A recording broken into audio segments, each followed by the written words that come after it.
எந்த செயல் தொடங்கும் முன்னரும் குல தெய்வத்தை வணங்கிவிட்டு ஆரம்பித்தால் அக்காரியம் வெற்றியாக முடியும். ஒருவர் எத்தனை பூஜைகள் பரிகாரங்கள் எத்தனை கோவில்கள் சென்றாலும் குலதெய்வ அனுக்கிரகம் இல்லை என்றால் எந்த தெய்வமும் அனுக்கிரகம் செய்யாது. குலதெய்வ வழிபாடே முக்கியமானது. ஏனென்றால் எந்த தெய்வமும் குலதெய்வத்தின் மூலமாகவே நமக்கு அருள் புரிந்திடும். ஒவ்வொரு பௌர்ணமி தோறும் வீட்டில் கண்டிப்பாக மாவிளக்கு ஏற்றி குல தெய்வத்தை வழிபட வேண்டும்.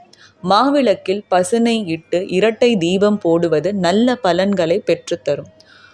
மேலும் ஓம் பவாய நமஹ, ஓம் சர்வாய நமஹ, ஓம் ருத்ராய நமஹ, ஓம் பசுபதே நமஹ, ஓம் உக்ராய நமஹ, ஓம் மகாதேவாய நமஹ, ஓம் பீமாய நமஹ, ஓம் சௌம்யாய நமஹ இந்த துதிகளை சொல்லி வழிபட பரிபூரண அருள் கிடைக்கும்.